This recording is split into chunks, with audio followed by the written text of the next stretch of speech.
Hey guys, welcome to the internet where we can do pretty much whatever we want, whenever we want, really, except for talk about bombs and bomb-related things. A lot of people don't like when you talk about bombs and, bomb-related things. It's kind of that word that silences the crowd. It's really similar in that way to a really unnecessary fart. I've silenced many a room with my buttocks. I just have that power. Definitely do not ever try this, but if you were in a room of people who you loved and cared about and you shouted the word bomb, you would immediately have their attention, or they would start running for their lives, much like the fart. So because this is the internet and we can do, pretty much whatever we want, as long as it's not related to bomb activity, I like to share things that people would consider too much information. Like, I just say whatever comes to mind. There's no filter up here. Sometimes it's a curse, sometimes it's a blessing.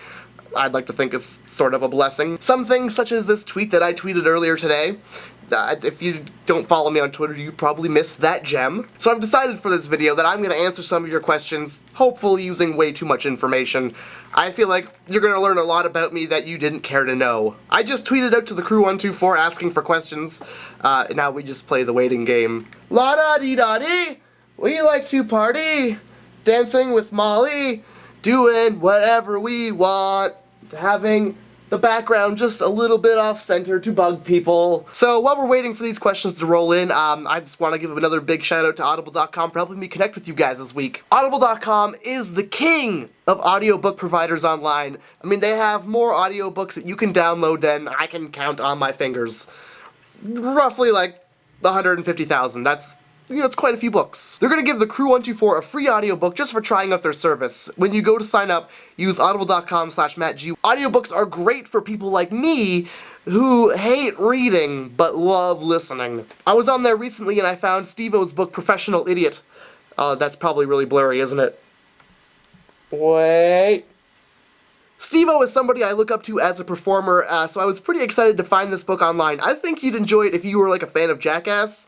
I recommend checking it out. Focus, focus, focus. If you want to download Professional Idiot or just whatever audiobook tickles your fancy, go to audible.com/MattG. What do you do when you're not making videos? The not was all in capitals, so I figured you're supposed to shout it, right? When I'm not filming YouTube videos, I'm usually naked.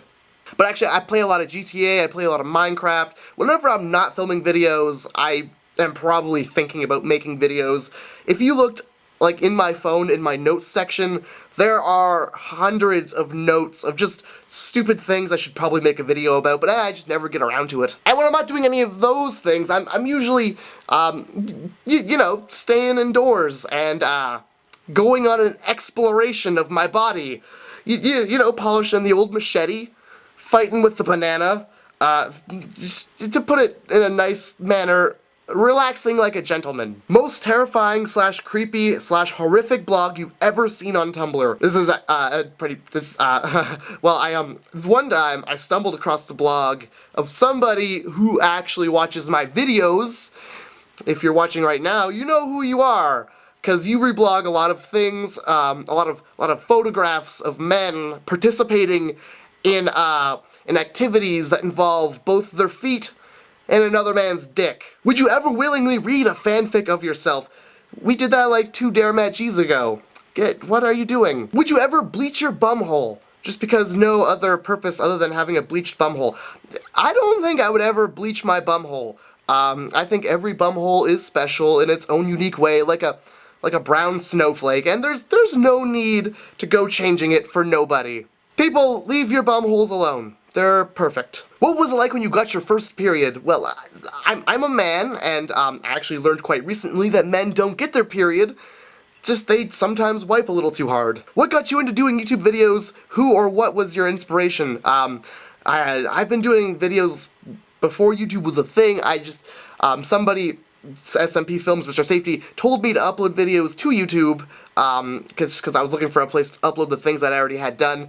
My inspiration is just life, and just the things that I see in life, and just I imagine that having sort of a different look on the way things go, it kind of helps inspire you to write a lot of videos and jokes and whatnot. I realize that question really doesn't fit in with the rest of the questions. Quickly, let's redeem ourselves. What was the longest time you've gone without showering? Most recently, I think, it was 4 to 5 days, maybe, but it was just me, alone in my apartment. No contact to the outside world. I hadn't realized how much time had passed. It was just me being just disgusting and alone in my dingy cave that's kind of like an apartment.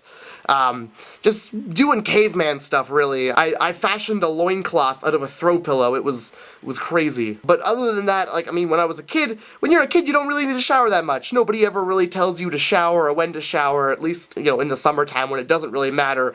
I probably went a good week or so without showering when I was a kid.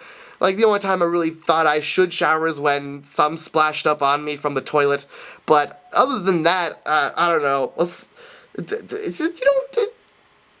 A week or something. Think about it now. That's really gross, actually. What's the weirdest thing that you've ever done in public? One time I pooped in public. When I was a kid, we used to live in this house that had like a backyard that sort of was right up against a construction site that had this huge mound of dirt.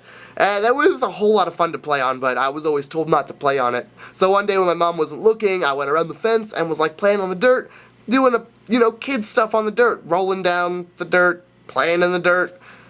Is dirt. I don't really realize, when you're older, you don't really think about how much fun dirt is. But when you're a kid, dirt is the bomb. When it's in a big mound, that shit is crazy. Anyway, so I was playing on this dirt pile, and I realized, hey, I gotta poo right just now. And there was no time to go back to the house. And I mean, I wouldn't even want to go back to the house anyway, because that means I'd have to leave the fun of the dirt pile. So I dropped trow right on the top of the hill. I don't know why I went on the top. I could have gone down behind, but I was right on the top. And I did my thing, and then I realized, oh hey, I've got nothing to wipe with. Oh, and also, people are still working in the construction site and have been watching me this whole time. Shame on those construction workers for watching a young boy do his thing. Do you like when you bump into awkward Crew 124 members? Yeah, I love it. It's one of my favorite things.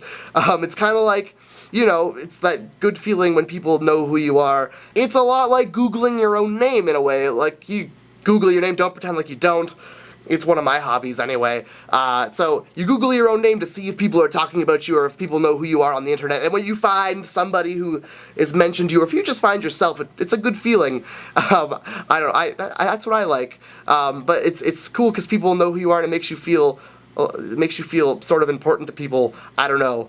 If you see me in public, do not be afraid to say hello, because I will say hello right back. If the car was a rockin', would you come a knockin'? Of course I would. What if the people in the car aren't actually making love and need my help? What if they're trapped in the car and they're trying to get out? I mean, it would be my duty to help them get out. And if I walk over and they're actually just doing it, I'll take a look. If you could own one mythical creature, which would it be? I think I would like a centaur, but instead of like a horse bottom, it would have a giraffe bottom. So that way, if there's anything really way up high that I needed to reach, he can like go up there and grab it for me. But it's like a person, so I would feel weird about owning it. It'd be like slavery. I feel like it would be just like slavery, but with a giraffe bottom. But let's not own mythical creatures. Just let them be free amongst themselves to do whatever mythical creatures do. Other than not exist. I mean, other than that, like owning a unicorn, but instead of like a horn, it has I don't know, like a dick. I think that would be hilarious to have. Just around, just a commodity that I would have. Oh, come in and this is the kitchen, and that is the dick horse. Don't go near it. So I think that's gonna be it for this Q&A. Question and answer type thing. I have no clue what we're doing on this internet right now. I don't know. Anyway, if you enjoyed it, leave a comment below letting me know what you thought. Maybe I should do more of these, maybe not, I don't know. Also, if you want to ask me a question below in the comments, you can do that. Yeah. Anyway, I hope you guys have a marvelous weekend. Don't forget to enjoy yourself, and I will see you guys on Tuesday. Bye! That bye sounded really stern. I didn't mean to sound so mean. Bye! I'm an interviewer. Do you know? We tweet each other like every day. I'm Brian Stars. You know what? I thought that